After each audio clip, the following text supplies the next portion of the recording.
Bonjour à toutes et tous, que vous soyez dans la salle ou à distance, puisqu'a priori on est sur un fonctionnement commodal.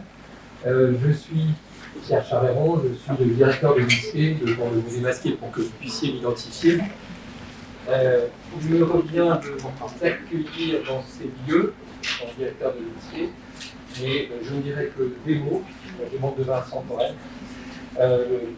pour cet accueil-là, et puis pour remercier pour le coup l'ensemble des participants à cet événement, on peut dire des choses comme cela, qui marque les 20 ans du Fonds Aspasie.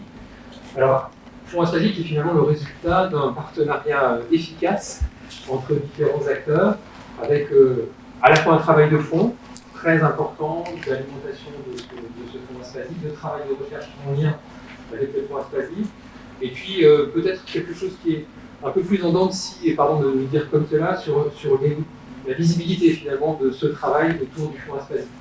On en a effectivement convenu, je crois, l'année dernière pour se dire qu'il était nécessaire de faire tout notre possible pour que ce travail autour du Fonds Aspasie soit peut-être plus visible et plus visible pour l'ensemble des acteurs, qu'il s'agisse des chercheurs, qu'il s'agisse des étudiants, pour dire ce qu'est ce Fonds Aspasie, pour dire comment il fonctionne et ce qu'il peut apporter à notre communauté. Donc je crois qu'on est vraiment dans ce type de moment-là, où on marque à la fois une histoire, c'est une forme d'aboutissement, disons-le comme cela, mais ça n'est pas que cela, c'est aussi une forme de début, ou de poursuite en tous les cas, l'idée étant que des acteurs que nous sommes, et pardon de nous citer, mais l'INSPE en particulier, sommes là pour faire en sorte que ce fonds vive, ce fonds puisse continuer à être efficace, puisse continuer à s'enrichir au sein de la communauté que nous constituons, mais je crois bien au-delà, puisqu'il y a aussi des questionnements de rattachement de certains autres fonds, ou en tous les cas des interrogations sur les liens que le Fonds Aspasie peut entretenir avec d'autres fonds en bibliographie.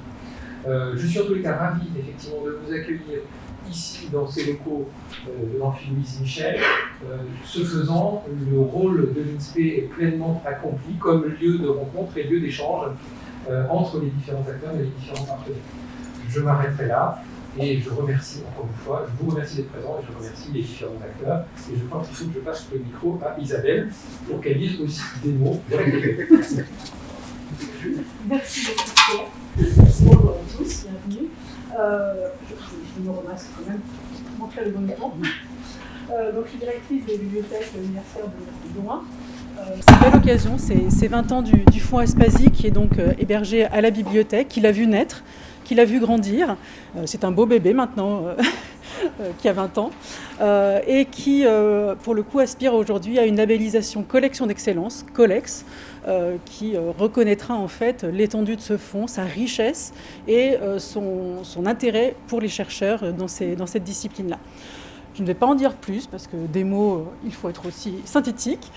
Donc je vous souhaite une excellente conférence, un excellent retour aussi sur ces années d'évolution de ce fonds. Et puis je cède tout de suite la parole à Vincent Borel. Bien, merci pour ces mots. Bon, on va rentrer dans le vif du sujet. D'abord, merci beaucoup à tous et à toutes d'être ici. Bon, on va lancer les opérations assez rapidement. Donc, je vais être synthétique. Enfin, j'espère. Je vais vous présenter les deux intervenantes.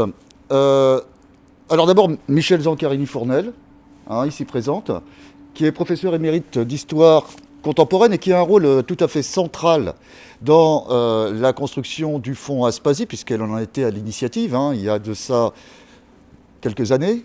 Elle aura l'occasion, bien évidemment, de développer toute son action. Et ensuite suivra, immédiatement après, on ne va pas faire de pause, Isabelle Collet. Donc Isabelle Collet est professeure en sciences de l'éducation à l'Université de Genève.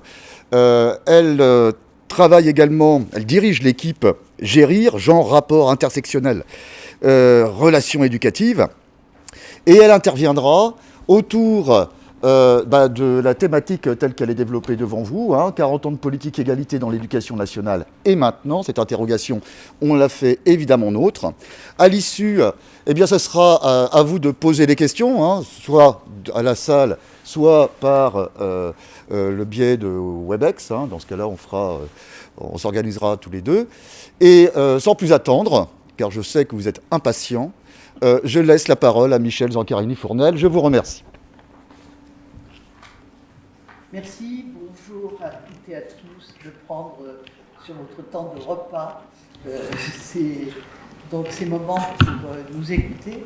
Alors je vais esquisser rapidement, en tant que témoin pendant une décennie, donc, documentaire localisé dans ces locaux de la Bibliothèque universitaire de la Croix-Rousse, donc rue Anselme, consacré à l'histoire des femmes et au genre en éducation.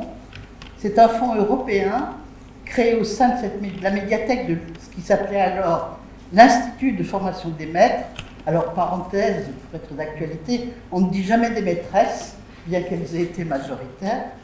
L'UFM de Lyon, donc, devenu INSPE. Professeur d'histoire contemporaine à l'UFM, donc jusqu'en septembre 2010, avec la chaire d'histoire des femmes et du genre.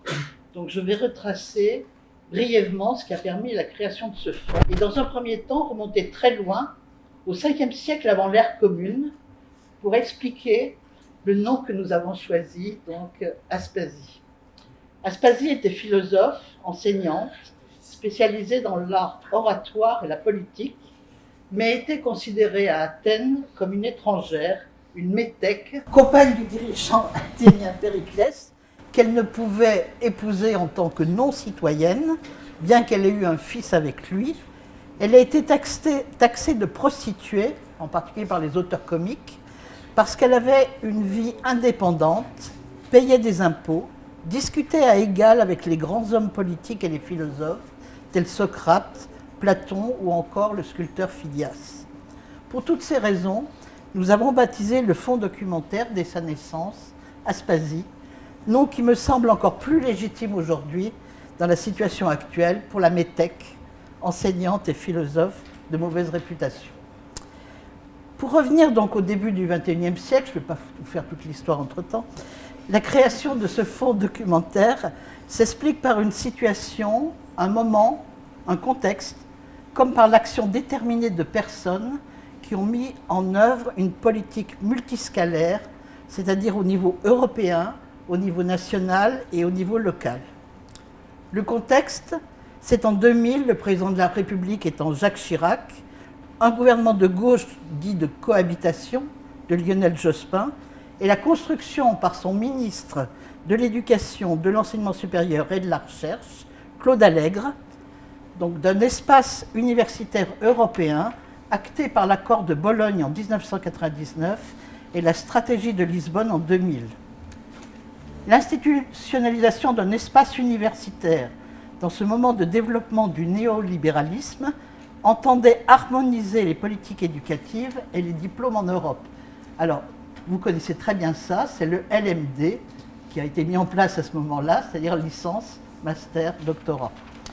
Dans ce cadre, impulsé par les États du nord-ouest de l'Europe occidentale, s'impose la mise en œuvre d'une politique d'égalité des chances et d'équité, inspirée par la théorie de la justice de John Rawls et la théorie du gender, traduit par genre, un mot nouveau en France dans ce sens, évidemment, de rapport hiérarchique masculin-féminin.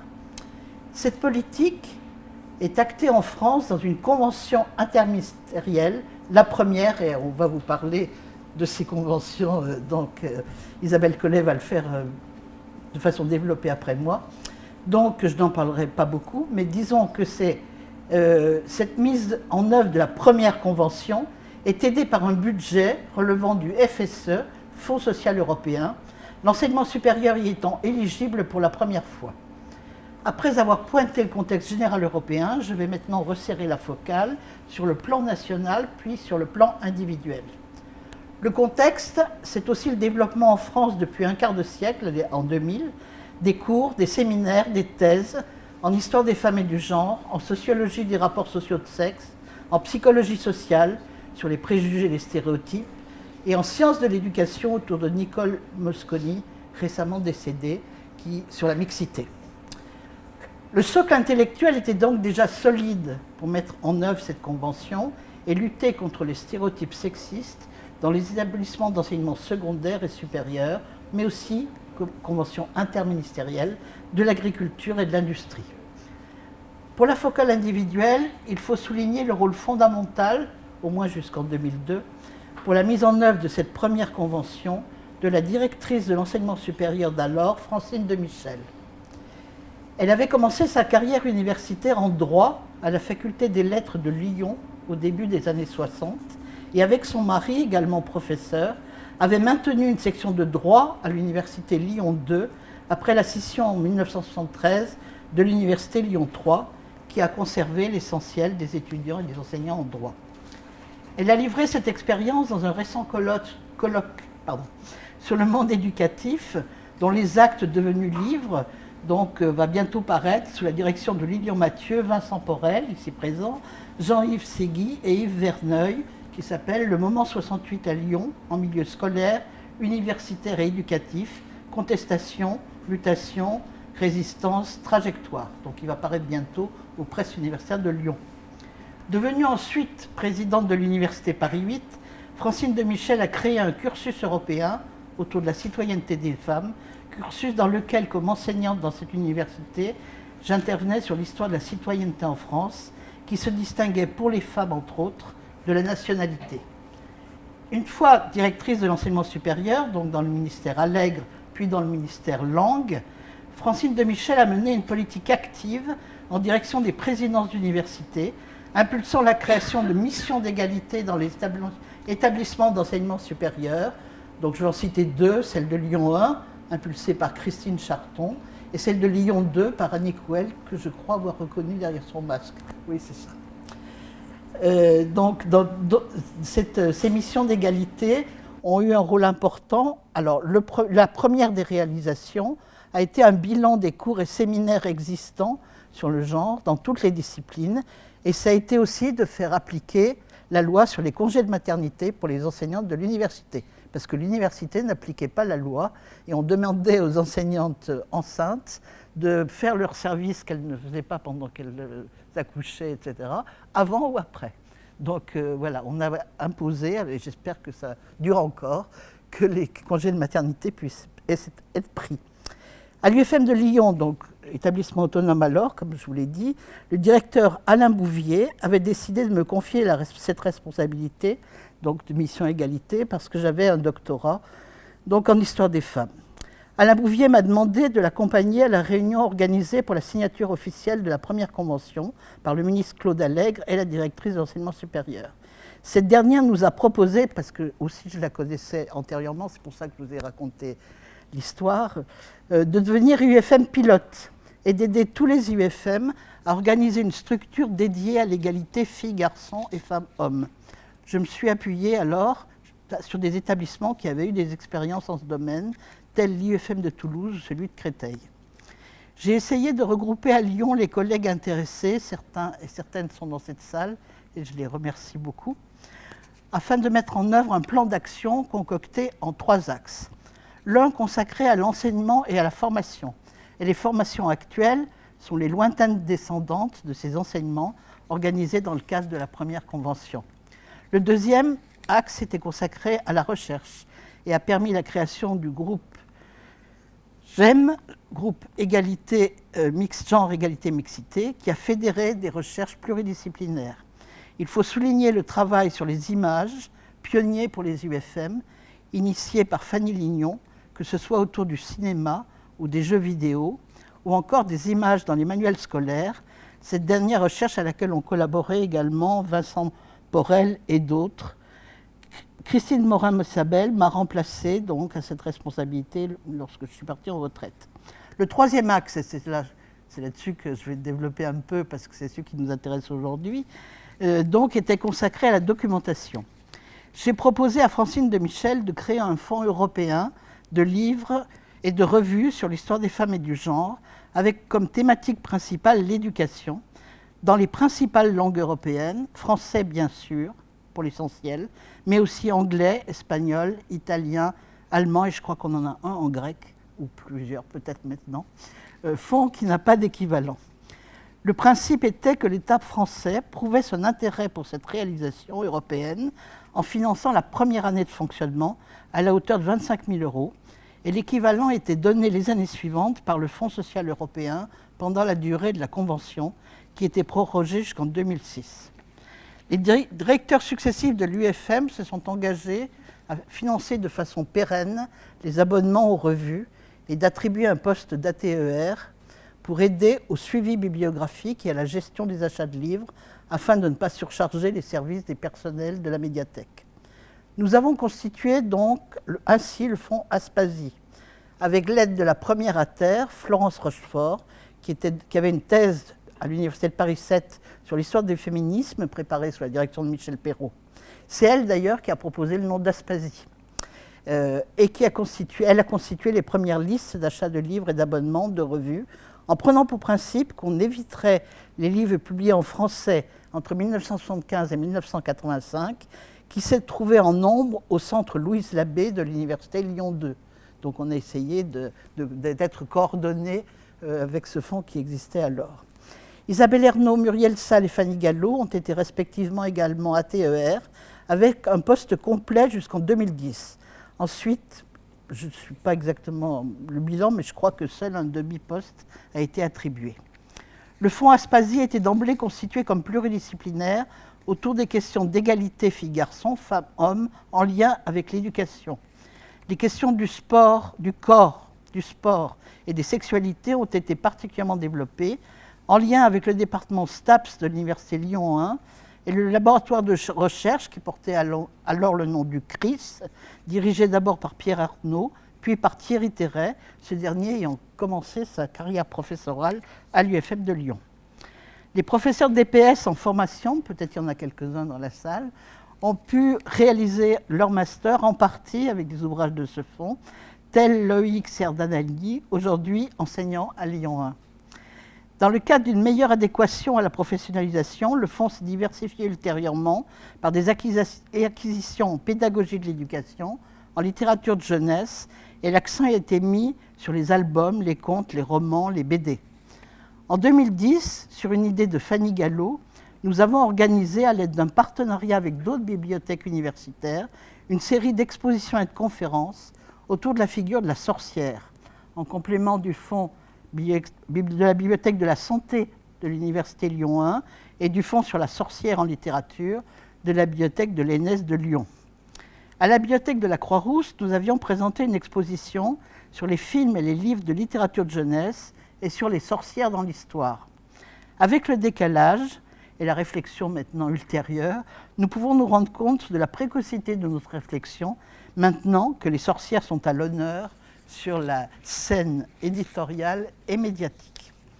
J'ai été remplacée dans la responsabilité scientifique du fonds en septembre 2010, lors de mon départ en retraite, par Muriel Salles, maîtresse de conférences en histoire du genre de la médecine à l'Université Lyon 1.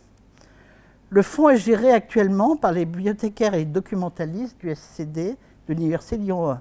Le public est constitué prioritairement par des professeurs en formation ou en poste dans les établissements, mais également par des étudiants et étudiantes des différentes universités lyonnaises. Dans le séminaire de notre laboratoire, le LARA, nous tenons à présenter chaque année, Vincent Porel et moi-même, le fonds Aspasie. Il est référencé dans le SUDOC et pratique en principe le prêt en bibliothèque. Ça, je ne sais pas où on en est de cela. Le fonds est constitué actuellement de environ 6500 ouvrages, dont 568 unica, c'est-à-dire des ouvrages qui ne sont pas présents dans d'autres bibliothèques de l'enseignement supérieur français. Pour conclure, plus généralement, les initiatives prises pour promouvoir l'égalité filles-garçons et hommes-femmes dans l'éducation et la formation relèvent d'un féminisme institutionnel qui s'est affirmé dans les premières décennies du XXIe siècle et dont on peut souhaiter qu'il ne soit pas seulement l'objet de discours électoraux par les temps qui courent, mais aussi de soutien réel, institutionnel et financier. Je suis très fière du développement et de la pérennité de ce fonds et je remercie chaleureusement pour leur engagement les collègues ainsi que les bibliothécaires et documentalistes successifs depuis ces 20 ans. Excusez l'émotion. Merci.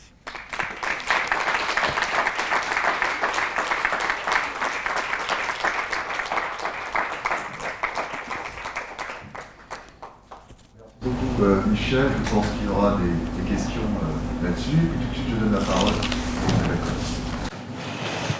Alors bonjour à tous et à toutes. On m'entend comment? La salle, ça va? Ok, j'ai pas l'impression que... Bref. Alors, pour moi, c'est quand même un honneur d'être ici parce que du temps où je faisais mes études à Nanterre, l'IUFM de Lyon, ça semblait être l'Eldorado, on faisait du genre en France, c'était pas loin d'être vrai quand même. Et pour me donner une espèce d'espoir sur le fait qu'un jour, on allait former les enseignants et les enseignantes à cette question, je me disais, bon, on le fait bien à l'Université de Lyon. Quand je veux dire on le fait bien, c'est pas... On le fait et en plus, c'est bien fait. Il n'y a pas de raison. Bon, bah maintenant, je forme des enseignants et des enseignantes à l'Université de Genève. Pas faute d'avoir essayé de le faire en France.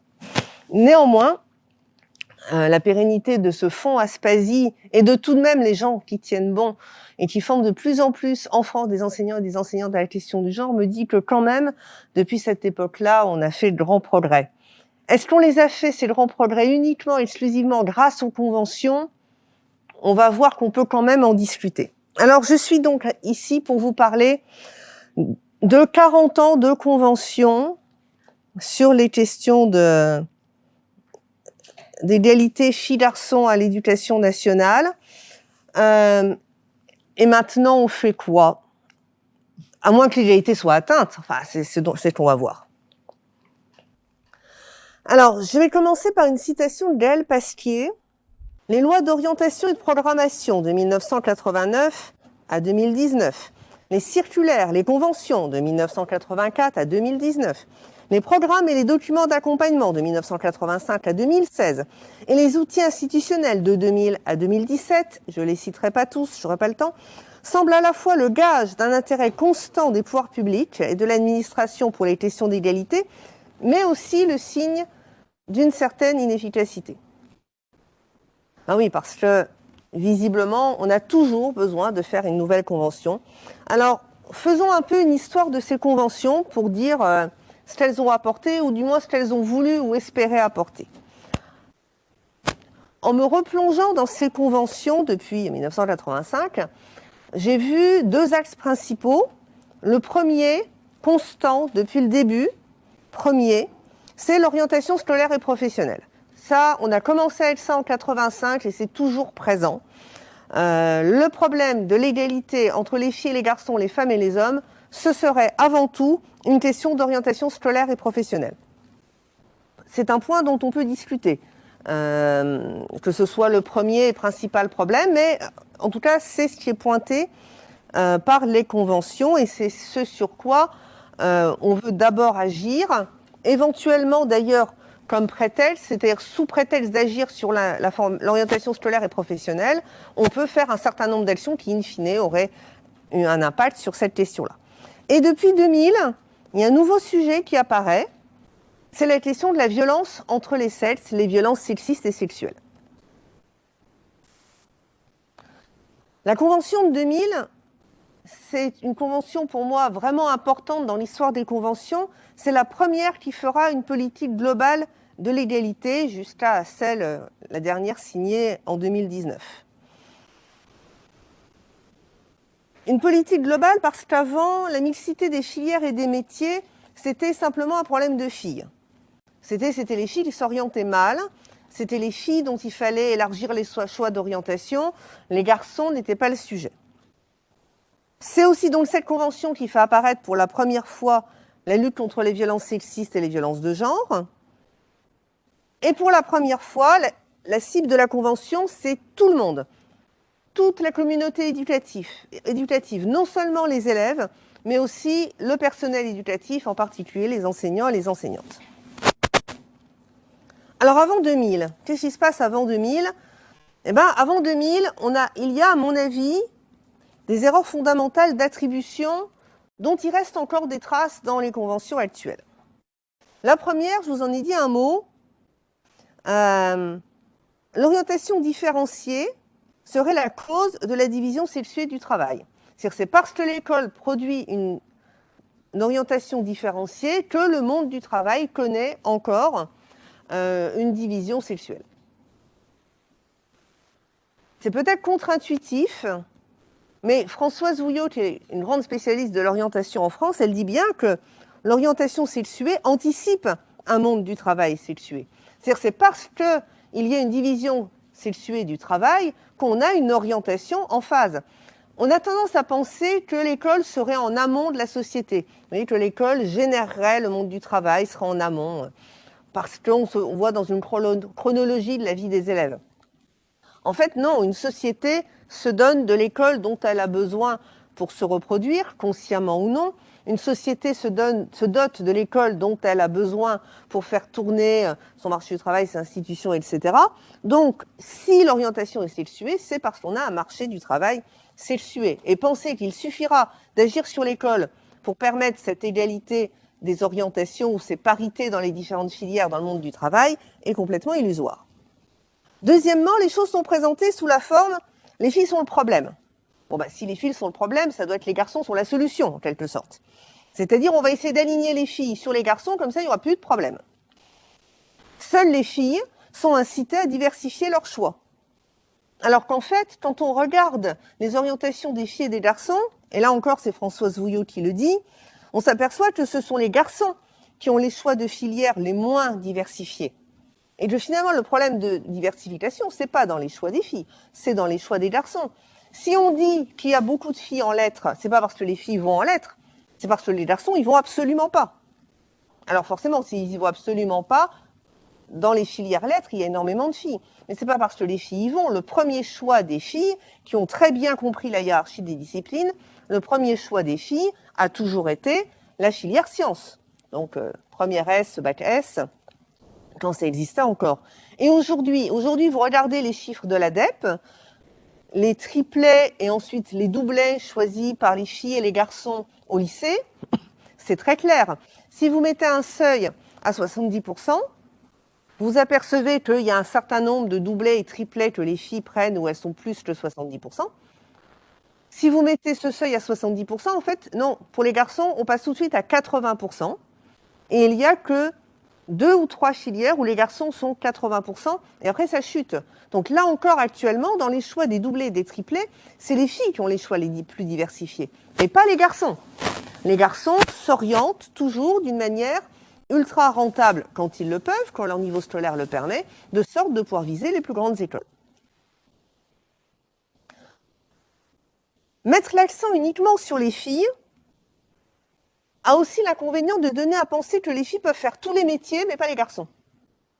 C'est-à-dire, ok, pour les filles, tous les métiers sont ouverts, mais pour les garçons, il y a quand même des métiers qui sont des métiers de filles, dans lesquels on ne va pas les inciter à aller.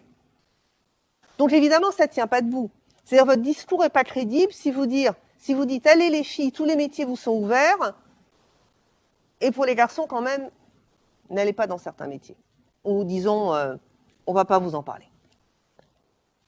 À partir de 2000, on se met donc à intégrer les garçons dans cette équation. On se met à parler de la violence de genre et le premier constat que je fais à ce niveau-là, c'est que cette violence de genre n'est jamais mise en lien avec les questions d'orientation scolaire et professionnelle. Ce que j'ai rétrospectivement trouvé passablement étonnant, c'est comme si c'était deux choses complètement distinctes. D'une part, il faut travailler sur l'orientation, d'autre part, sur la violence de genre. Alors qu'en fait, quand vous allez interviewer des filles ultra minoritaires dans les filières où les garçons sont ultra majoritaires, moi je travaille beaucoup sur l'informatique, donc c'est des témoignages que je recueille, une des premières choses qui sort, c'est pas que la discipline leur pose problème. C'est pas qu'elles ont des problèmes avec les garçons, c'est que les garçons ont l'air d'avoir des problèmes avec elles. Et en particulier dans l'enseignement professionnel. Dans l'enseignement supérieur, ça existe aussi, mais c'est moins brutal. Mais si vous lisez, par exemple... j'ai oublié le nom de cette chercheuse. Bon, bref, quand vous lisez les textes sur l'enseignement professionnel et les filles ultra-minoritaires dans les filières de garçons ou les garçons ultra-minoritaires dans les filières de filles, c'est pas du tout les mêmes vécus. C'est-à-dire que les filles ont à faire face à un harcèlement, des insultes, le sentiment d'illégitimité, alors que les garçons, on a l'impression qu'ils sont attendus, qu'ils sont espérés. On est très heureux et très heureuse qu'ils soient là. C'est un peu comme s'ils allaient sauver le métier.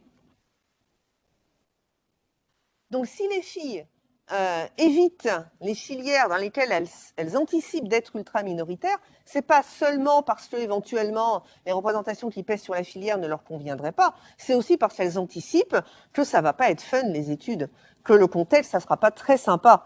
Et d'ailleurs, quand on interviewe des filles qui ont réussi, qui sont arrivées au bout, qui sont au bachelor, qui sont au master, elles disent bon, voilà, c'est bon, ok, j'ai le diplôme, non, c'était bien, mais en plus jamais, je veux plus de cette ambiance. Et c'est malheureusement le genre de propos qu'on entend chez les filles qui actuellement font la filière NSI, la nouvelle filière informatique dans les lycées. Non, NSI, c'est pas mal, hein. Ah, mais l'ambiance, j'en peux plus.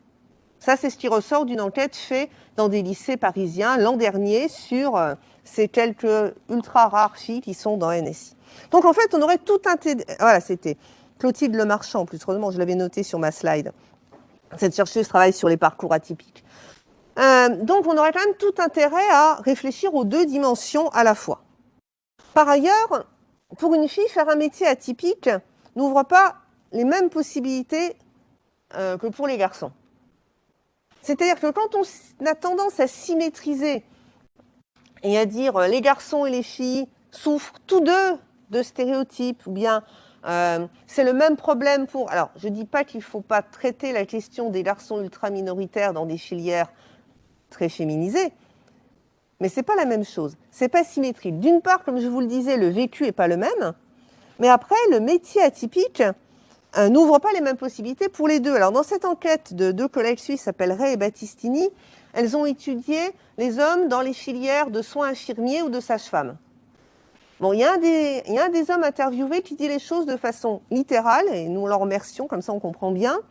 Il dit, bon, quand je vais avoir 30 ans, les copines, elles feront des enfants, ben moi j'aurai un boulevard pour aller faire carrière.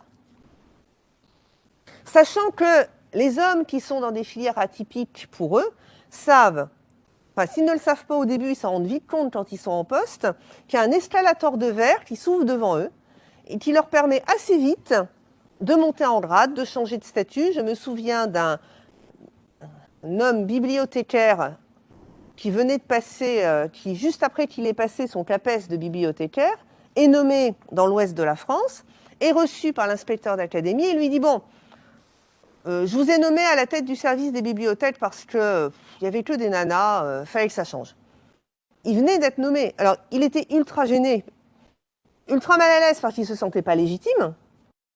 En même temps, c'est difficile de dire non, je veux pas du poste, il vient juste d'être nommé. Et puis en même temps, il se dit, c'est quand même une opportunité. Effectivement, c'est très compliqué de brasser tout ça, mais il n'a pas cherché la promotion. Elle lui est venue tout de suite, comme si on supposait qu'il attendait que ça. J'ai aussi vu des interviews d'hommes enseignants du primaire qui doivent se battre pour rester enseignants du primaire, en disant non, mais moi j'ai choisi d'être enseignant du primaire, mais pour de vrai, pas pour ensuite évoluer vers autre chose. C'était pas un passage. Discours que les femmes en général ne racontent pas. Et puis, de symétriser, ça peut donner à penser que c'est une question de différence. C'est pas une question de différence, c'est bien une question d'inégalité. Donc Nicole Mostony, dont on parlait à l'instant, a écrit sur la division socio-sexuée des savoirs, c'est-à-dire cette idée que, alors, les métiers n'ont pas de sexe, c'est ce qu'on n'arrête pas de répéter aux adolescents et aux adolescentes. Bon, honnêtement, ils n'ont aucune raison de vous croire quand vous leur dites ça. Hein, ils regardent autour d'eux, ils se rendent compte que c'est pas vrai. Qu'il y a des métiers où manifestement il y a un sexe, c'est-à-dire qu'il y en a un qui est majoritaire à 80-90%. Donc il y aurait des faire et des savoirs possibles, attendus, espérés, selon votre sexe et selon votre classe sociale, et d'autres qui seraient tabous, inconnus, incompréhensibles, infamants, selon votre sexe, selon votre classe sociale.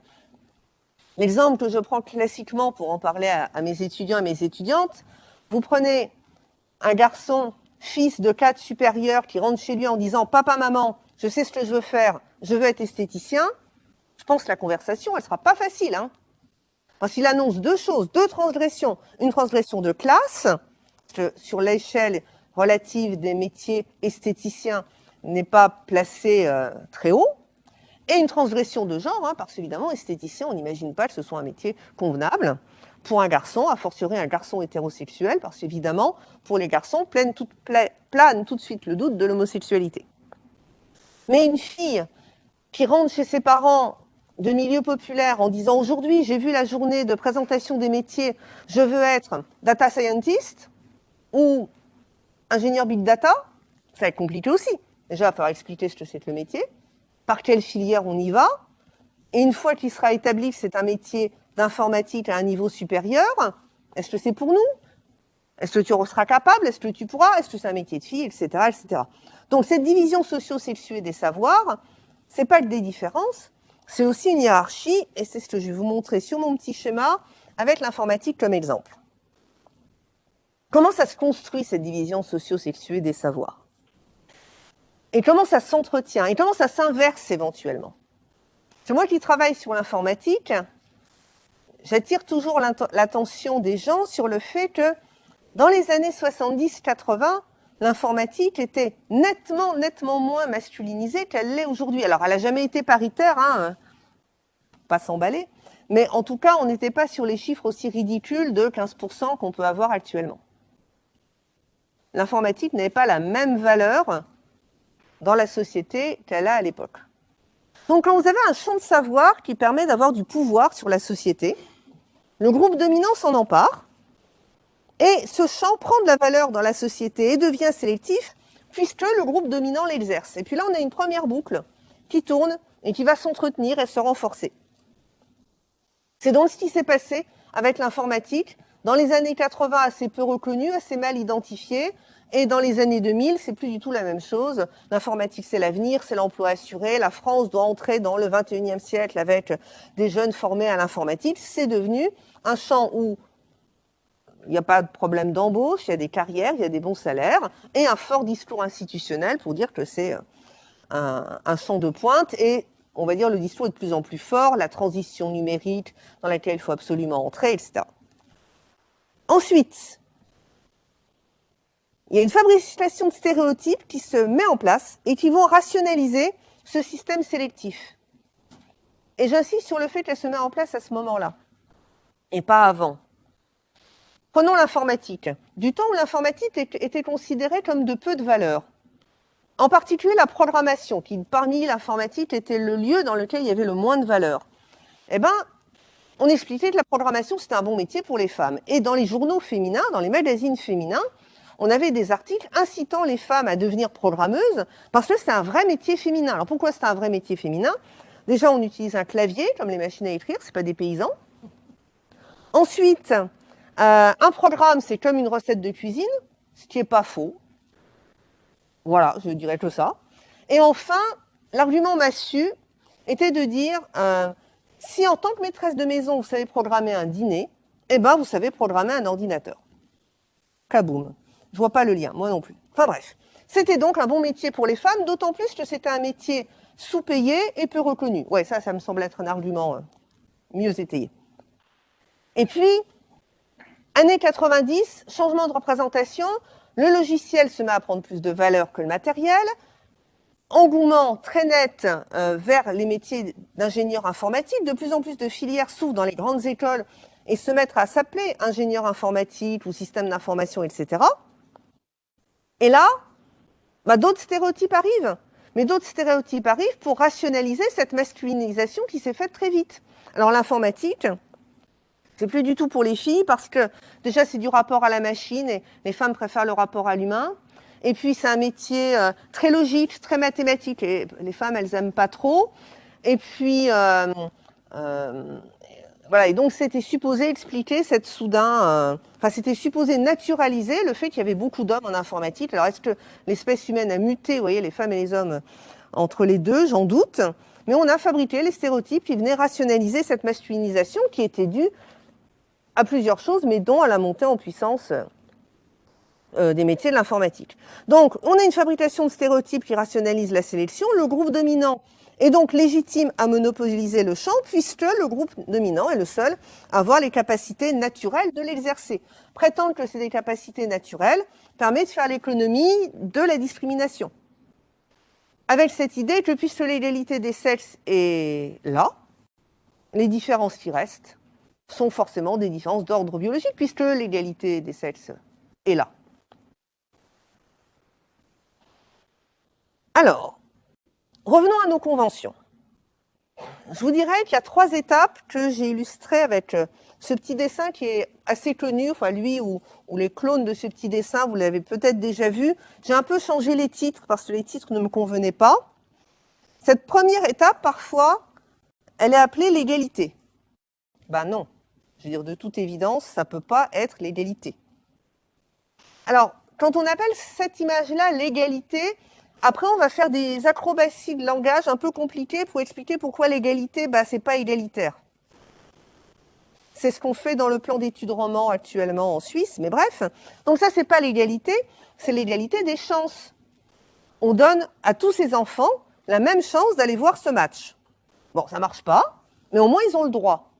Bon, la mixité à l'école, par exemple, le fait que les garçons et les filles aient le droit de suivre les mêmes enseignements, c'est déjà une égalité des chances. C'est-à-dire quand les filles ne pouvaient pas aller dans les écoles d'ingénieurs, forcément, oui, elles ne pouvaient pas aller voir le match. Mine de rien, c'est une révolution. Enfin, je veux dire, partir de l'idée que, quel que soit votre sexe, votre origine sociale, votre origine ethnique, vous avez le droit, et on croit à votre capacité à suivre les mêmes formations, mine de rien, c'est une rupture fondamentale dans l'école des siècles passés et l'école d'aujourd'hui. Donc l'égalité des chances, tout le monde peut y aller. Bon, mais après on s'aperçoit que ça ne suffit pas. C'est une condition nécessaire, mais pas suffisante. Alors deuxième étape, c'est l'équité. Alors l'équité, qu'est-ce qu'on fait? On mesure la taille des inégalités et on compense au coup par coup. Et effectivement, si on compense bien, on produit de l'égalité. In fine, tous ces enfants vont voir le match. Bon, et puis on se dit, c'est super, on y est arrivé, et puis après, il y a des problèmes qui apparaissent. Par exemple, le garçon à gauche, là, il dit « Ah, pourquoi moi, j'ai pas droit à une caisse ?» T'en avais pas besoin. « Ouais, mais quand même, avant, j'avais une caisse. » Oui, mais t'en as pas besoin. « Non, mais il n'y a pas de raison qu'on m'a enlevé ma caisse. » Voilà, ça, le groupe qui a les privilèges, qui considère que ces privilèges sont la norme, vit mal le fait qu'on lui dise que c'était des privilèges. Et puis, un autre jour, on vous dira « Ah, il n'y a plus de budget pour les caisses. » C'est-à-dire, vous en aviez 3, maintenant vous en aurez plus que 2, alors il va falloir prioriser. Il y a ceux qui sont perdus, de toute façon, ça ne marchera pas, on laisse tomber. Et puis sinon, vous avez 2 caisses, donnez-les aux plus méritants. Bon, et puis en même temps, depuis le temps qu'on leur donne des caisses à ces gens-là, ils sont toujours pas capables d'être égaux. Mais on fait de l'assistanat, là, on n'aide personne, il faut arrêter. Voilà, l'équité, ça peut marcher. Par contre, c'est pas durable. Et c'est pas durable parce que dès qu'on enlève les caisses, on revient à la situation initiale. Et puis, c'est quand même soumis au fait qu'il y a une volonté politique de continuer à distribuer des caisses. Alors, le problème, c'est pas avoir ou pas avoir de caisse. Le problème, c'est qu'il y a une palissade. Vous enlevez la palissade, et là, vous avez l'égalité. C'est-à-dire, on a toujours des enfants parfaitement différents, mais les conditions qui les rendaient inégaux, on les a enlevées. Et là, on n'a plus de problème de budget pour les caisses. On a enlevé les conditions qui les rendaient inégaux. En général, quand on arrive là avec mes étudiants et mes étudiantes, ils pensent que je crois au Père Noël et au lapin de Pâques, parce que je leur dis, faut changer la société. Il faudrait une société où on enlève le mur. Bon. À plus petite, alors je ne dis pas qu'il ne faut pas le faire, mais à plus petite échelle, l'école aussi pourrait faire ce travail-là. C'est-à-dire que pas seulement dire aux garçons et aux filles, ou plutôt aux filles par exemple, courage, allez, il faut aller dans les sciences, allez-y, bougez-vous. C'est-à-dire le problème est de votre côté, on vous apporte des caisses, mais peut-être de regarder si au niveau de l'institution, on ne pourrait pas enlever le mur pour faire en sorte qu'on arrête de se dire que les filles sont le problème et que la solution, c'est de les mettre à la même hauteur que les garçons, mais peut-être de se dire que si on enlevait le mur, si on enlevait les conditions de l'inégalité, on aurait produit quelque chose de durable. Alors, premier moyen mis en œuvre et dont on parle beaucoup, beaucoup trop dans les conventions, c'est la lutte contre les stéréotypes. Alors, ok, c'est nécessaire que tout le monde soit bien au clair sur le fait qu'il n'y a pas de cerveau rose et qu'il n'y a pas de cerveau bleu, que les stéréotypes ne sont qu'une construction sociale et qu'il faut les tenir pour ce qu'ils sont et rien de plus. Oui, il faut exposer les stéréotypes pour ceux qui sont. Hop, excusez-moi. Néanmoins, cette lutte contre les stéréotypes dont on parle sans arrêt a tendance à faire croire que c'est un héritage d'un passé inégalitaire dont il faudrait se débarrasser. C'est-à-dire avant, on avait des stéréotypes, Et puis, on va travailler là-dessus et demain, on n'en aura plus. Qu'il y ait une espèce de progrès naturel vers plus d'égalité qui ferait en sorte que on serait on serait aujourd'hui, au présent, en Occident, dans le moment le plus égalitaire qu'on n'a jamais eu.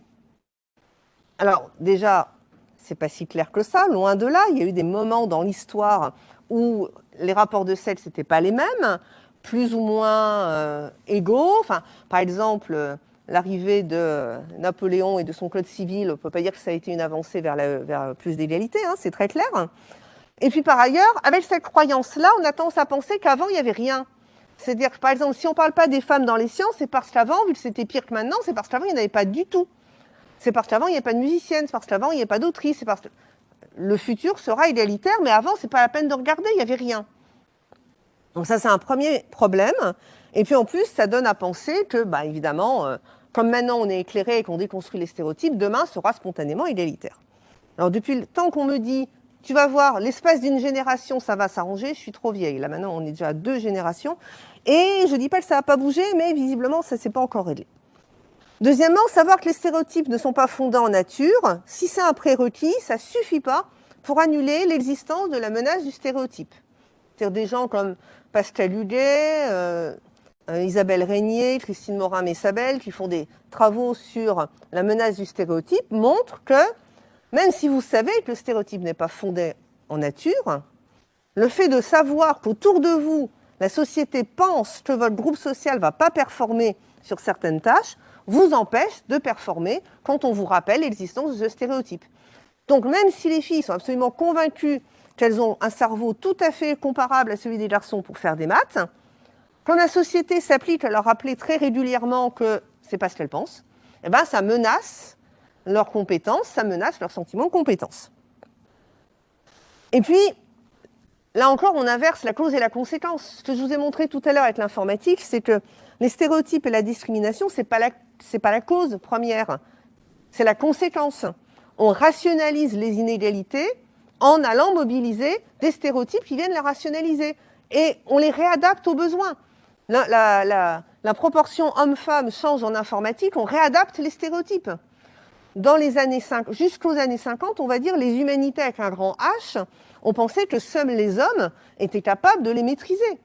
Bon, les humanités perdant de leur poids dans le monde social, bah, soudain, on pense que c'est très très bien pour les filles parce qu'elles aiment lire et elles aiment les langues et puis elles aiment les activités tranquilles qu'on fait à son bureau, etc. Donc, si on attaque uniquement les stéréotypes sans réfléchir à la discrimination qui les a générés, vous savez, c'est un peu comme arracher les mauvaises herbes. Hein. On n'aura jamais fini. On en refabrique au fur et à mesure qu'on en a besoin. Alors, dans ces conventions, il y a un certain nombre de perspectives qu'il va falloir changer si on veut écrire finalement la convention ultime. Alors, je suis un peu inquiète quand même parce que la convention de 2019, je ne savais même pas qu'elle existait. C'est-à-dire quand on m'a demandé d'écrire cet article sur les conventions, je me suis dit, mais il y en a une qui a dû être signée récemment. Alors, je sais que je suis en Suisse, je suis moins au courant, mais quand même, je suis un peu l'actualité. On va dire que c'était avant le Covid, donc le Covid, ce n'est pas un prétexte. Elle a été signée quand même relativement discrètement. Ce n'est pas très bon signe. Donc, changer de perspective, je veux dire par là qu'il faut arrêter d'essayer d'ajuster les filles à l'institution, mais plutôt d'ajuster l'institution pour que les filles cessent, pour qu'elles cessent d'exclure les filles. Par exemple, il faut arrêter de demander aux filles d'en faire plus pour avoir autant. Ça, c'est très classique.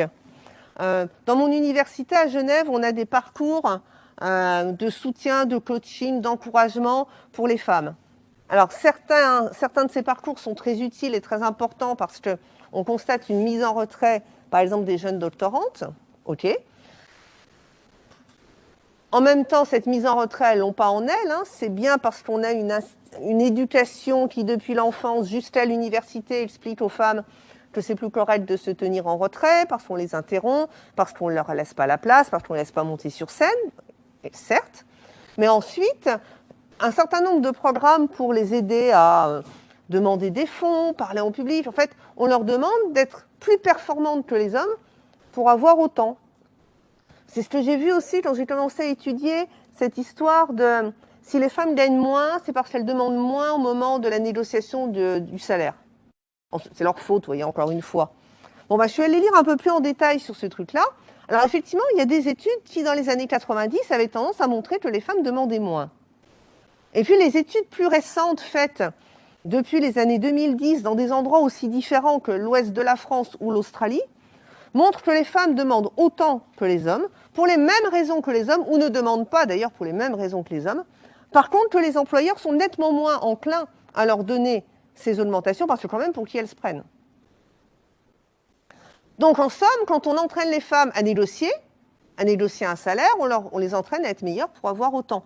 Et puis, s'il est acté que la négociation salariale individuelle est une cause des inégalités de salaire, est-ce qu'on va entraîner les femmes ou est-ce qu'on ne pourrait pas se demander si cette négociation salariale individuelle, c'est pas là le problème? Pourquoi elle ne remettrait pas ça en question? Alors évidemment, si votre métier, c'est de vous mettre en valeur, de vous vendre et vous mettre en avant, on peut estimer que la négociation salariale individuelle est un bon critère de votre performance. Mais si votre métier n'a rien à voir avec ça, pourquoi est-ce qu'on va vous évaluer sur une compétence qui, au fond, ne dit rien de votre compétence à exercer le métier? Donc, ce n'est pas les femmes qu'il faut ajuster, clairement. C'est le système qu'il va falloir rectifier. De même, on a tendance à dire aux filles, allez les filles, allez dans les sciences et techniques, c'est bon pour vous. Vous vous orientez mal, vous allez dans des filières qui sont bouchées, c'est une erreur de votre part.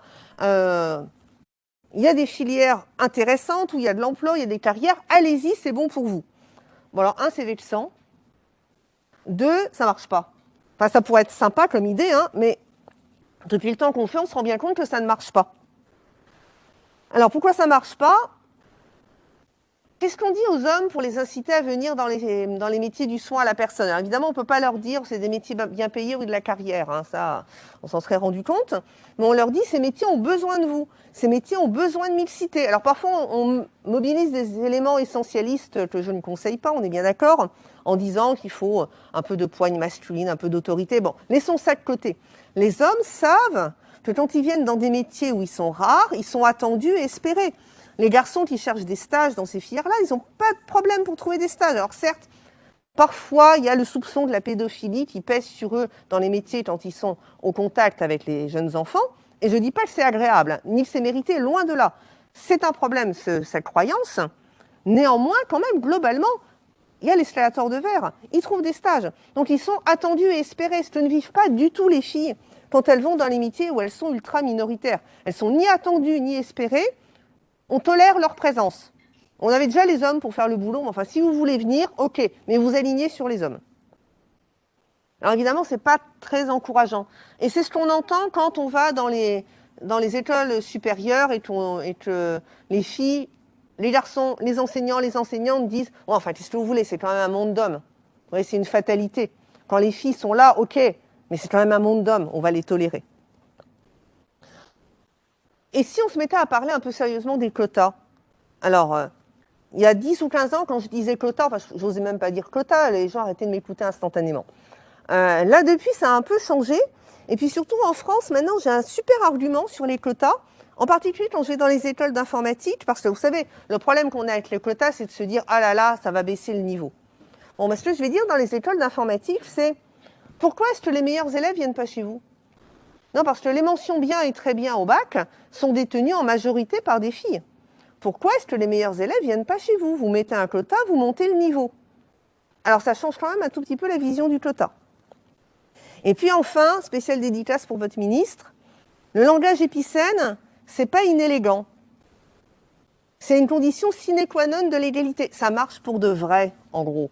Ok, ça peut être pénible. Les enseignants, les enseignantes, les filles, les garçons... Oui, ça prend plus de temps, ça demande un peu de concentration, ok. Les textes sont pas jolis avec des tirets. Est-ce qu'on veut faire joli ou est-ce qu'on veut faire égalitaire? Parce qu'il faut qu'on s'entende tout de suite. Hein. Si on veut faire joli, c'est une chose. Si on préfère faire joli qu'égalitaire, c'est une position politique, et je l'entends, mais il ne faut pas prétendre faire autre chose. Alors, j'ai encore 3 minutes. Je vous montre pourquoi ça sert pour de vrai, au cas où vous auriez encore un doute. J'ai un collègue qui s'appelle Pascal Gidax, qui est à Fribourg, qui est psycholinguiste, et qui regarde ce qui se passe dans la tête des gens quand ils entendent du masculin dit neutre. Il compare entre le français et l'anglais, parce que l'anglais a des pluriels qui ne sont pas genrés. Et il propose des phrases en français et en anglais. à des locuteurs français et anglais, et à des locutrices, et il leur demande si la deuxième phrase est une suite possible de la première. Donc par exemple, les musiciens sortirent de la cafétéria à cause du temps nuageux, une des femmes avait un parapluie, est-ce possible? Les esthéticiens sortirent de la cafétéria à cause du temps nuageux, une des femmes ou bien un des hommes avait un parapluie, est-ce possible? En anglais et en français. Alors évidemment, toutes ces phrases ici ont des suites possibles. Des fois, ce n'est pas possible. Les sœurs sortirent de la cafétéria à cause du temps nuageux, un des hommes avait un parapluie, ça, c'est pas possible. Donc, ces phrases passent très vite et les gens doivent dire si la deuxième phrase est une suite possible de la première, une fois en français, une fois en anglais, pour voir la différence. Voilà ce que ça donne en anglais. Quand le métier est lié à un stéréotype féminin, esthéticien, esthéticienne, les gens pensent qu'une des femmes avait un parapluie est une suite plus probable qu'un des hommes avait un parapluie. Quand c'est lié à un stéréotype masculin, mécanicien, mécanicienne, les gens pensent qu'un des hommes est plus probable. Et quand c'est musicien, musicienne, en anglais toujours, donc pas genré, les gens pensent que les deux sont également probables. Ça, c'est pour l'anglais. Et ça, c'est pour le français. Quoi que vous mettiez, le masculin est toujours plus probable. C'est-à-dire, les esthéticiens, les mécaniciens, on a beau savoir, on se représente un groupe d'hommes. Et quand on répond très vite, c'est un des hommes qui est plus probable. Et là, il arrête le test et il dit aux gens, n'oubliez pas qu'en français, les pluriels mixtes s'accordent au masculin. Alors, soyez entre nous, les pluriels mixtes s'accordent au masculin, c'est de la grammaire. Le masculin de l'emporte, c'est de la politique des sexes. Donc, les pluriels mixtes s'accordent au masculin. Et ensuite, on redémarre. Et là, quand on redémarre, on s'aperçoit qu'effectivement, les deux phrases sont possibles. On se dit, c'est génial, il suffit de mettre la petite phrase « Le masculin ne préjuge pas du sexe de la personne et employé, gna gna gna ». Vous savez, le truc qu'on met en bas quand on ne veut pas faire l'écriture épicène. On dit, voilà, il suffit de dire ça et ça marche. Mais non. Le piège, c'est que chaque fois qu'il y a une phrase, les gens mettent plus de temps. Ils se remémorent la règle, ils évaluent et après ils répondent. Donc au moment où vous remémorez la règle, les gens font un effort, mais sinon, on est désolé, un masculin pluriel, c'est un groupe d'hommes qu'on voit à l'intérieur. Bien. Donc on est là pour abattre le mur, vous vous souvenez. Évidemment, il faut former tout le personnel éducatif à l'égalité avec des modules explicites, obligatoires, évalués, transversales et didactiques. Alors ça, vous allez me dire, non, moi je vais vous dire, parce que vous ne savez peut-être pas, c'est à peu près fait. C'est-à-dire qu'il y a une circulaire qui est arrivée en janvier, dans toutes les INSPE, à tous les inspecteurs d'académie, disant qu'il y aurait 18 heures obligatoires, explicites, évaluées, transversales et didactiques dans la formation des enseignants primaires, secondaires. Super. Bon, malheureusement, elle est arrivée juste avant que les INSPE rendent leur maquette, donc un peu trop tard pour les programmes, mais elle existe. Après, il y a juste un couac. Qui va donner ces enseignements? Alors à Lyon, je ne suis pas inquiète. Il y a du monde. On trouvera des gens compétents pour donner ces enseignements. Mais il y a des endroits, alors non pas qu'il n'y ait pas de gens compétents dans ces académies-là, mais ces gens-là n'ont pas de poste. D'ici que ça devienne la variable d'ajustement horaire des gens qui ont un trou dans leur service et on va leur dire, tiens, va faire un peu d'égalité, là, ce truc-là, qui au fond ne sert pas à grand-chose. Ouais, ça, c'est un peu ce qui m'inquiète. J'avais entendu il y a quelques années parler de l'INSPE à Strasbourg, où pendant quelques années, je ne sais pas combien de temps ça a duré, c'est le prof de théologie qui a fait les cours sur l'égalité. Il a fait un débat pour ou contre les stéréotypes. Yes, avec ça, je pense qu'on y est. Bon, et la deuxième chose, c'est évidemment être intransigeant et intransigeante sur les violences sexistes et les violences de genre, en particulier pendant les cours, et plus particulièrement de la part des enseignants et des enseignantes.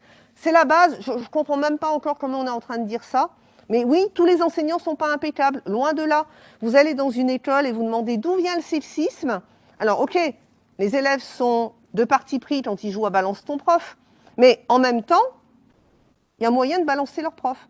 Non, les profs ne sont pas impeccables dans leurs propos, et les élèves, évidemment, ne sont pas impeccables non plus dans leurs propos, mais c'est les élèves, les enfants, quoi. C'est-à-dire, il faut être intransigeant et intransigeante pour soi, pour ses collègues et pour les élèves. Ces questions-là, on entend encore trop d'enseignants qui disent « Ah ouais, mais si on devait reprendre les propos sexistes, on n'en finirait pas ». C'est déjà un aveu qui sont omniprésents, et effectivement, il ne faut pas s'étonner après que les filles aient moins de confiance en elles, osent moins se mettre en avant, ne vont pas dans les filières dans lesquelles elles seront ultra minoritaires, etc. etc. Bref, je vous attends dans 4 ou 5 ans pour la convention ultime, et je vous remercie.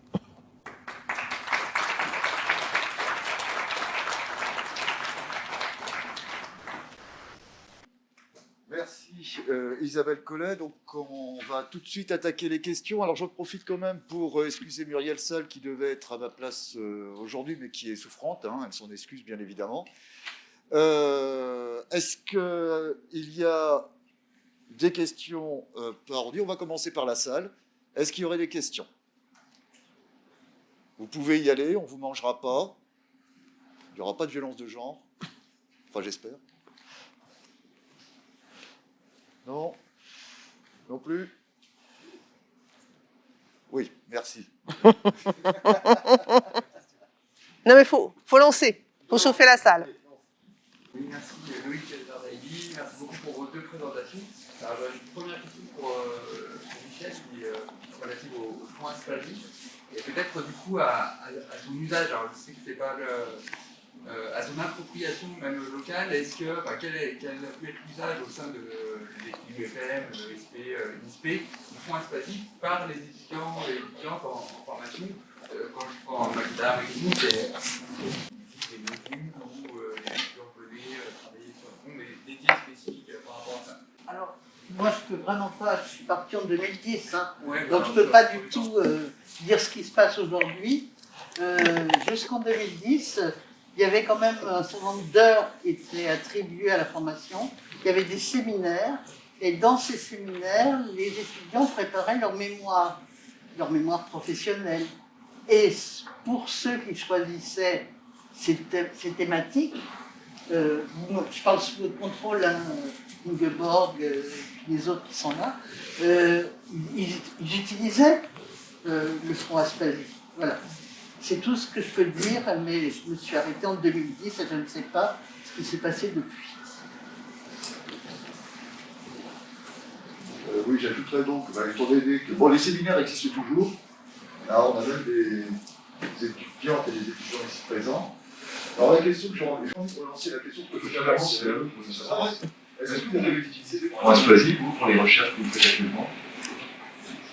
Non? Oui? Un peu? Bon, d'accord. Qui veut donner un petit témoignage de ce qu'il a trouvé dans le fonds Aspasie pour ses recherches? Allez. Du coup, je vais faire un mémoire sur les points en maternelle. C'est vrai qu'il y a pas mal d'albums de jeunesse non-genrés. C'est pas mal intéressant. Il y a pas mal de ressources de ce point de vue-là. Après, c'est vrai que dans la formation, on n'a pas eu le moment pour aller découvrir ce fond. Enfin, j'étais vraiment allée par moi-même. Voilà. Plein d'autres ressources, pas seulement à dire d'ailleurs, mais recommander, je peux vous faire. Merci. D'accord, donc là on voit bien qu'on a été pris en faute, hein, puisqu'on ne leur a même pas présenté Aspasie. Oui, arrêtez de me regarder comme ça. Vous allez voir ce que vous direz. Bien. D'autres questions? Donc voilà, sur le chat, comment tenter de déconstruire les stéréotypes chez de jeunes élèves? Alors, venez en formation dans les INSPE dans lesquels on fait ça. Je pense qu'on va vous l'enseigner. Mais je ne sais pas si c'est le plus important. Je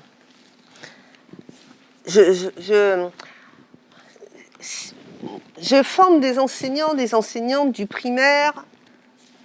J'ai 30 heures de cours avec eux et avec elles. Oui, on aborde le fait qu'il y a des stéréotypes chez leurs élèves. Mais ce que je leur enseigne d'abord, c'est être des enseignants et enseignantes égalitaires.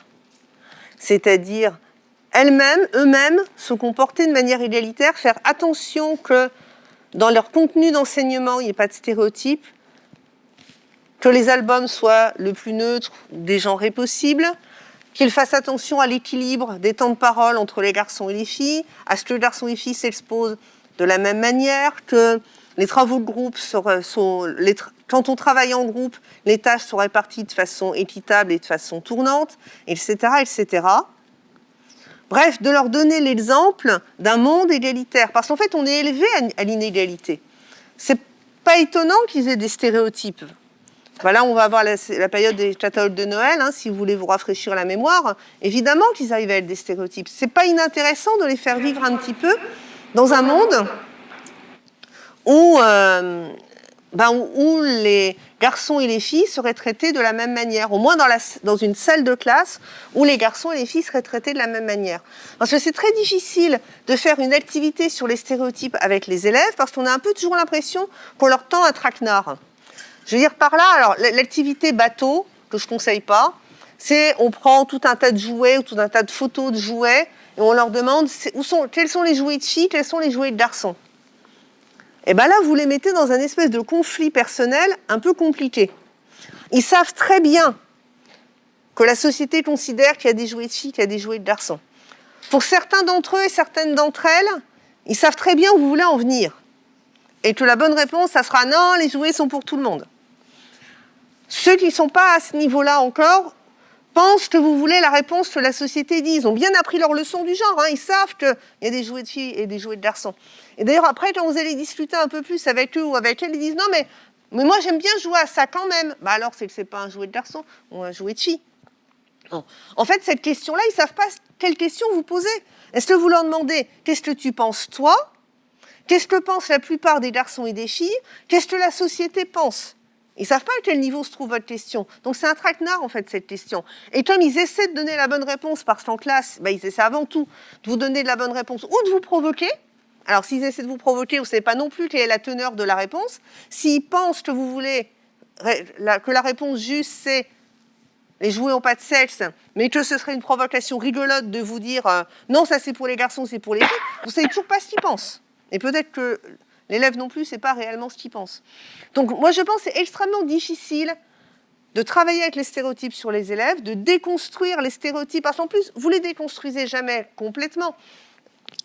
J'ai beau travailler sur les filles et les sciences, ou les femmes et les sciences, si on me demande de penser à une personne scientifique, la première personne qui apparaît dans mon esprit, c'est Einstein. Ça ne veut pas dire que je crois que les femmes ne sont pas capables de faire de la science, mais ça veut dire que j'ai été élevée avec cette photo d'Einstein qui tire la langue, que dans mon enfance, c'était le scientifique emblématique, et c'est quand même la première image qui m'apparaît. C'est pas grave, il ne faut pas en avoir honte, vous passez à la deuxième image et puis on n'en parle plus. Ça ne veut pas dire que je suis, je suis, comme tout le monde, empreinte de stéréotypes, mais j'y suis pas soumise, on passe à la suite, on y a réfléchi. Donc, est-ce qu'il faut vraiment, tant que ça, si souvent que ça, travailler sur les stéréotypes? Ou est-ce que, si on les fait vivre dans un monde plus égalitaire, quand les stéréotypes deviendront à ce point inefficaces, on pourra essayer de les faire tomber? Moi, pour l'instant, c'est plutôt là-dessus, là-dessus, je prendrai le pari. Moi, je peux dire quelque chose par rapport à ce que tu as pointé dans ta conférence, du temps où ils étaient en activité. Il y avait environ 11%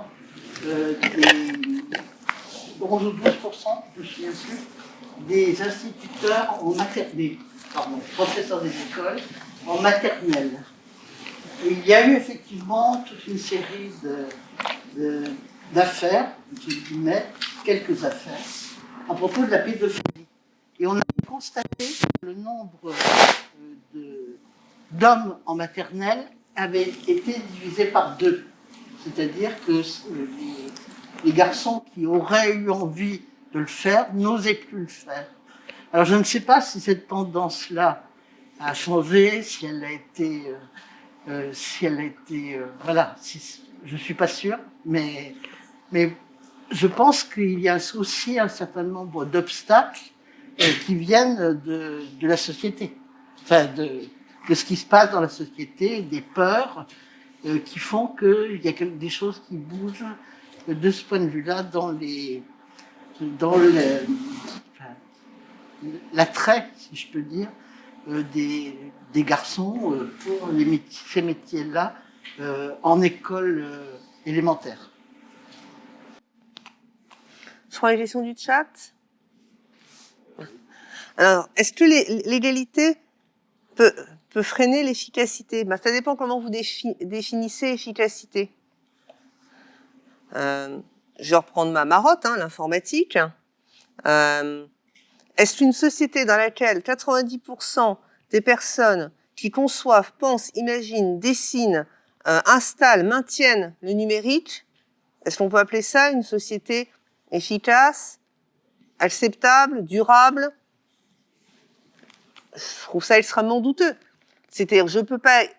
Si efficace n'est pas un terme péjoratif, parce qu'on peut discuter s'il faut être efficace ou pas, mais si on pense qu'il faut tendre vers une certaine efficacité, eh ben, on peut pas admettre qu'on est dans une situation d'efficacité si on laisse de côté 90% de la population. Par ailleurs, et je reviens encore à l'exemple de l'informatique, le fait qu'il y ait une telle homogénéité chez les personnes qui développent et qui conçoivent, alors fait que l'informatique, l'intelligence artificielle par exemple, est moins performante, moins efficace, quand elle s'adresse à la moitié de la population, la moitié étant des femmes. Donc, par exemple, vous voyez mon téléphone portable, je peux pas prendre une photo en le tenant d'une main, sinon il tombe par terre, ma main est trop petite. C'est pas un hasard, c'est parce que ces téléphones-là, ils ont été calculés selon la taille moyenne de la taille des mains des hommes, qui sont en moyenne plus grandes que les mains des femmes. Donc moi, je peux pas l'utiliser avec le même confort d'utilisation. Vous pouvez jouer avec Siri ou avec OK Google en leur demandant où est-ce qu'on trouve des préservatifs, ils savent. En leur demandant où est-ce qu'on trouve des tampons périodiques ou des serviettes hygiéniques, ils savent pas. Tampons périodiques, OK Google vous propose des tampons encreurs. C'est ce qui lui vient en premier, vous voyez. Donc ça, c'est pas efficace. Voilà, pour le coup. Donc, tout dépend ce que c'est que l'efficacité. Quant à la question sur l'éco-gestion, là, je dirais que la réponse, elle est politique. Elle n'est pas statistique. C'est-à-dire, on est en formation. Est-ce qu'on veut changer le monde? Est-ce qu'on veut reproduire la domination masculine ou est-ce qu'on veut changer le monde? Si on veut changer le monde, si on veut amener ses élèves, ses étudiants et ses étudiantes à envisager un monde qui n'est pas stéréotypé, qui est moins conventionnel, eh ben, c'est pas mal de les habituer à un peu de mixité ou un peu de déséquilibre éventuellement, parce que le petit déséquilibre que vous pourrez apporter éventuellement en mettant à égalité des femmes dirigeantes d'entreprise et des hommes dirigeants d'entreprise, je vous rassure, dès qu'ils passent la porte de votre salle de classe, la société va s'appliquer à leur expliquer que c'est pas comme ça normalement. Donc si, à l'école, on compense un peu, si on montre quelque chose de différent, eh ben, ma foi, c'est qu'on a pris une position politique égalitaire. Est-ce que l'intérieur de l'école doit se montrer aussi raciste que le monde extérieur? Non, je pense pas que ce soit une bonne idée. Les valeurs de la République, elles sont a priori pas là. Idem pour l'égalité des sexes. Si vous compensez et que vous mettez en œuvre le monde égalitaire qu'on aimerait obtenir en maintenant une parité dans vos exemples, certes, vous n'êtes pas similaire avec la réalité, mais vous êtes similaire avec la réalité que vous voulez voir advenir. Donc oui, faut pas avoir de scrupule de pas reproduire, enfin d'essayer de pas reproduire les inégalités à l'école, parce que, comme je vous disais, dès que vous sortez de la salle, c'est bon, l'inégalitaire prend ses droits. Il semblerait qu'un métier perde de son attrait dès lors qu'il se féminise. Avec des exemples instituteurs, médecins, qu'en pensez-vous? C'est l'inverse. En tout cas, avec l'informatique, c'est l'inverse. C'est-à-dire, plus il a pris de la valeur, plus il s'est masculinisé. Et, par exemple, instituteur. Alors déjà, instituteur, ça Michel pourra le dire mieux que moi en termes de proportion, ça n'a jamais été si masculin que ça, si ce n'est dans les ouvrages de Marcel Pagnol, parce qu'il écrivait sur son père, ou si ce n'est parce que ce sont des hommes qui se souviennent de leurs instituteurs, et c'est eux qui ont le voix au chapitre. Voilà. Étaient déjà institutrices. Voilà. Avant la Seconde Guerre. Bon, et le métier d'instituteur, enfin l'école primaire, pendant toute une époque, c'est-à-dire avant le collège unique, ça pouvait être la fin des études. Aujourd'hui, plus personne s'arrête à la fin de l'école primaire. C'est-à-dire que l'instituteur ou l'institutrice pouvait être la personne, et de loin la plus diplômée de son village, et puis la fin des études, vous finissiez l'école avec votre instituteur et votre institutrice quand vous étiez dans les classes populaires. Ça n'existe plus, ça. La place de l'enseignement primaire dans tout le temps des études est plus du tout la même que avant le collège unique. Même le bac n'a plus du tout la même place, l'enseignant de lycée n'a plus du tout la même place dans la hiérarchie, où maintenant beaucoup de gens, pas tout le monde, mais beaucoup de gens vont dans l'enseignement supérieur. Donc ce métier s'est considérablement déclassé, et puis il y a eu une arrivée massive des femmes dans le monde du travail dans les années 70-80, elles ont particulièrement pris des places là où les hommes étaient déjà partis. Donc en fait, Si effectivement la proportion homme-femme donne un peu une idée, malheureusement, de la valeur du métier dans la société, c'est pas les femmes qui ont déclassé le métier. C'est la place du métier qui a ouvert plus ou moins son accès aux femmes. Comme c'est Balzac qui disait que quand les femmes seront secrétaires, ce sera la fin du métier ou quelque chose comme ça. Il fait dire ça à un de ses personnages de roman. Ah, c'est tout à fait vrai. C'est-à-dire, quand il n'a plus été prestigieux d'être le secrétaire particulier d'une personne de la noblesse qui d'ailleurs savait pas écrire, parce que tout le monde s'est mis à savoir écrire, et que le métier de secrétaire s'est déclassé, il s'est féminisé, et non pas dans l'autre sens. Voilà. Oui, après, c'est au 20e. Oui, oui. C'est au 20e. Ou avec l'exemple que je donnais avec les humanités tout à l'heure, quand on ne pouvait pas imaginer que les femmes puissent entendre le latin et le grec. Enfin, déjà, c'était pas possible. 2, ce serait pas joli. 3, ça les dénaturerait. Mais quelle horreur! Ah bah aujourd'hui, non, ça semble naturel. Bon, le déclassement se passe d'abord et la féminisation après. Alors, il y a également 2 autres questions. Est-ce que les nouvelles définitions du genre social fondées sur le ressenti personnel ne pourraient pas entraîner des difficultés à penser les inégalités genrées? Yep. Tu la veux, celle-là, ou je la prends? Comme tu veux, hein. Moi, je veux bien dire un truc. Si... Ouais. Alors, en fait, ça dépend si vous placez un plan individuel ou un plan social. Ces nouvelles définitions sur un plan individuel, elles sont absolument fondamentales. C'est-à-dire, c'est très bien que des personnes puissent sortir de ce monde binaire si ce monde binaire leur convient pas. Et c'est très bien que des personnes puissent avoir voix au chapitre en disant « Moi, cette binarité, elle m'enferme et je me sens différent ou différente ou avec la terminaison que vous voulez. » Il y a très longtemps, sur Internet, on disait « Gender is a set of pronouns ». Sur votre genre, finalement, c'est le jeu de pronoms que vous utilisez. Et puis après, on s'en moque. Bon, ça, c'est une première chose. Si on arrivait dans une utopie queer dans laquelle la catégorie de sexe, votre catégorie de sexe d'état civil, n'avait plus d'importance. Pas plus d'importance éventuellement, je sais pas, de votre couleur de cheveux, ou votre goût pour les vestes ou plutôt pour les tailleurs, enfin voilà. Et ben à ce moment-là, ça n'aurait plus... Ok. Mais pour l'instant, à un niveau social, la catégorie de sexe est toujours ultra pertinente et la hiérarchie existe toujours entre les sexes. Pour l'instant, l'utopie queer, on n'y est pas. Et je ne suis pas sûre qu'on y sera tout de suite. Et je ne sais pas ce que ça donnera quand on y sera, si on y arrive. Donc peut-être que le jour où tout le monde pourra s'autodéfinir, que cette autodéfinition sera plus stigmatisée et qu'on admettra toute la fluidité du genre, peut-être effectivement que il y aura plus de hiérarchie entre les sexes parce que la catégorie de sexe sera plus pertinente. Pour l'instant, quand les enseignants et les enseignantes me disent je regarde dans la cour de récréation, les genres se mélangent pas beaucoup, c'est les sexes qui se mélangent pas beaucoup, les genres vous en savez rien. Ce que vous analysez en regardant les garçons et les filles qui jouent, c'est essentiellement leur catégorie de sexe. Donc pour l'instant, la catégorie de sexe reste pertinente et continue à produire des hiérarchies. Et pour l'instant, penser qu'il suffira de briser la bicatégorisation pour se débarrasser de la hiérarchie, pas encore. Voilà, à mon avis, pas encore du tout. Oui, moi je voudrais dire que vous allez être, pour celles et ceux qui sont là, vous allez être professeur, vous l'êtes déjà peut-être. Or, c'est une évolution fondamentale en ce moment dans les classes. Je ne sais pas comment a été fait le sondage, donc évidemment ça pose question, mais il y a une enquête qui vient d'être faite où 22% des élèves du second degré se considéraient comme non-binaires. Et donc cette question-là est réellement une question, je crois, avec laquelle vous allez construire votre métier dans les années à venir. Et cette question-là va se poser, si tu veux, je crois, beaucoup plus profondément qu'on ne le dit. Là, je suis complètement d'accord. Et puis surtout de la façon... Tout va dépendre de la façon dont l'éducation nationale va la traiter.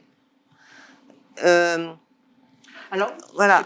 Moi je n'ai pas lu cette circulaire, mais j'ai entendu qu'il y avait une circulaire qui était passée sur la question trans. Ouais. Elle a un chouïa tiède, on va dire. Elle est là, hein, elle est là. Oui, voilà. C'est déjà pas mal. Voilà. Voilà. Dans le canton de Vaud, sont faites pour ne pas être appliquées. c'est ça. Voilà. Dans le canton de Vaud, depuis depuis la semaine dernière, mais ça traduit en fait des pratiques qui existent aussi également à Genève. En fait, sur les listes d'élèves, vous avez 2 colonnes. Vous avez la colonne du prénom d'état civil, et puis ensuite, il y a le prénom que l'élève veut utiliser. Alors, dans un grand nombre de cas, c'est le même. Mais si l'élève veut utiliser un prénom qui n'est pas le prénom d'état civil, en particulier qui donnera à penser, alors soit qu'il est neutre, soit qu'il est de l'autre sexe, l'élève peut, et les enseignants et enseignantes c'est leur travail de l'appeler par le prénom que l'élève choisit s'il est neutre ou de l'autre sexe. Ça devient tout de suite nettement moins un problème, si on n'en fait pas un problème. Ça ne veut pas dire qu'on invisibilise, mais ça veut dire qu'on prend acte qu'il y a 22% d'élèves non-binaires.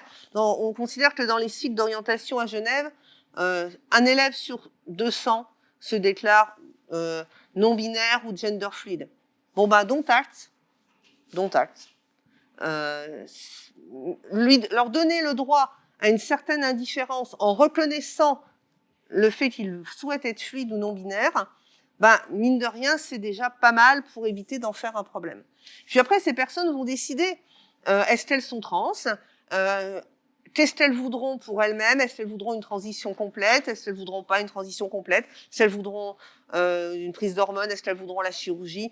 La meilleure solution pour éviter les pratiques à risque, commander sur Internet des hormones frauduleusement et faire des dosages anarchiques, les risques de suicide, l'anorexie, etc., bah, c'est déjà de reconnaître, de donner une existence aux élèves trans ou non-binaires. Ne serait-ce qu'en les nommant avec le pronom et le prénom qu'il et elle, qui elles ont choisi, pour parler de pronoms qui agitent la France actuellement. Alors, on a déjà dépassé le temps, mais peut-être une dernière question qui a été posée au tout début. Si les femmes étaient le groupe dominant dans l'informatique, pourquoi et comment n'ont-elles pas gardé cette dominance? Ça va être long. Elles n'étaient pas le groupe dominant, elles étaient le groupe majoritaire en programmation, ce qui n'est pas du tout la même chose. C'est-à-dire, elles n'étaient pas majoritaires dans toute l'informatique, et elles étaient majoritaires dans la partie de l'informatique qui était considérée comme de moindre valeur, qui était la programmation. Donc, on peut être majoritaire et dominé. Il y a qu'à voir l'Afrique du Sud en situation d'apartheid. Hein. On peut être majoritaire et dominé. On peut être minoritaire et dominant. On peut être minoritaire et minorisé. Ça, c'est des choses qui fonctionnent pas nécessairement dans le même sens. Donc, en informatique, en programmation, elles étaient majoritaires, mais dominées parce que c'était pas là où les métiers avaient le plus de valeur. En médecine, actuellement, les femmes sont majoritaires dans les études de médecine, mais elles sont toujours pas directeurs d'hôpitaux ou de cliniques, chirurgiens cardiovasculaires ou neurochirurgiens. On a le temps pour les 2 dernières questions. Alors, pour ceux et celles qui croient au Père Noël et au lapin de Pâques, quelle serait l'étape pour que l'institution école fasse sa révolution intérieure? Former tous les enseignants et les enseignantes de manière obligatoire et évaluer de manière explicite, didactiquement et transversalement à la question du genre. Youhou! Et puis pas que les enseignants et les enseignantes, les inspecteurs d'académie, alors j'ai oublié tous les grades, enfin bref, tous les personnels de l'éducation nationale à ces questions-là, y compris les ministres. Voilà. Et puis là, et non pas qu'on manque de monde pour le faire, hein. Je veux dire, la compétence... elle est là, et puis depuis le temps qu'à Lyon, on forme des personnes compétentes et compétentes sur ces questions-là, et pas qu'à Lyon. Je vous assure, la compétence est là. Et le nombre d'enseignants et d'enseignantes qui sont prêts et prêtes à le faire en classe, je veux dire, à faire vivre une pédagogie élitaire avec leurs élèves, mais qui ont peur de passer pour militants alors qu'ils font juste leur travail, on n'en manque pas non plus. Donc, on a des politiques institutionnelles qui semblent donner le ton, on a un middle management qui bouge pas tellement, on a actuellement un top management qui ne donne pas forcément le signal le plus engageant pour l'égalité. Alors oui, on a les moyens de le faire, hein, actuellement. On a les moyens de le faire. Et la dernière, quelle est la place des parents dans l'éducation au genre? Comment co-construire avec les parents? Tu veux les parents? Non, alors, pour moi, les parents... Comme le métier d'enseignant, le métier des parents peut être super frustrant. Des fois, on se demande si on n'écrit pas sur l'eau. Mais, alors, soit parce qu'on va pas dans le même sens de l'école, soit parce que l'école va pas dans le même sens des parents, et puis entre les parents et l'école qui se renvoient la balle indéfiniment, ça c'est le grand jeu entre les deux groupes, hein, c'est la faute des parents, c'est la faute à l'école. Bon, en tant que parent, même si parfois on a l'impression qu'on écrit sur l'eau, on a au moins la possibilité de montrer autre chose. C'est-à-dire, il y a un jour, il y a votre gamin ou votre gamine qui rentre de l'école en disant, en gros, le genre, j'ai compris. Vous ne le dites pas comme ça, hein, mais il vous dit, les garçons sont plus forts. C'est vrai que les garçons sont plus forts, c'est vrai que les filles sont plus bêtes, c'est vrai que ça, c'est un jouet de garçon, c'est vrai que ça, c'est un jouet de fille, ou non, ça, c'est pour les filles, non, ça, ok. Ils apprennent le genre. Alors, pas forcément depuis leur enseignant ou la enseignante, hein, mais c'est parce qu'il y a d'autres élèves qui pensent qu'ils ont bien compris, qui font la police du genre, et qui n'hésitent pas à l'exprimer très fort parce que, ils et elles pensent que c'est leur compétence principale, et il faut qu'ils en fassent état. Bon, vous, au moins, en tant que parent, vous pouvez proposer autre chose. Et puis vous proposez autre chose, et puis vous continuez à valoriser autre chose. Puis peut-être un jour à l'adolescence, ça va être plus compliqué, et puis peut-être qu'un jour, on se souviendra que vous avez proposé autre chose. C'est important, et que l'école, et que les parents proposent autre chose que cette police du genre, au moins pour que les enfants entendent et sachent que quelque chose d'autre que cette binarité stéréotypée existe. Ok, merci beaucoup. Écoutez, on va s'arrêter là. Donc, il y avait encore des questions, mais on ne peut pas répondre malheureusement à toutes les demandes, hein, le temps imparti étant limité. Hein. Je remercie encore les deux conférencières qui nous ont emportés, répondu aux questions. Enfin, c'était très chouette. Hein. Enfin, moi, je trouve, personnellement. Et attendez, je suis en train d'enlever le truc. Là. Et donc, je vous remercie à tous d'être là, aux questions qui ont été posées très intéressantes. On aura l'occasion d'en reparler. On va programmer une visite du Fonds Aspasie. Hein. Allez, merci.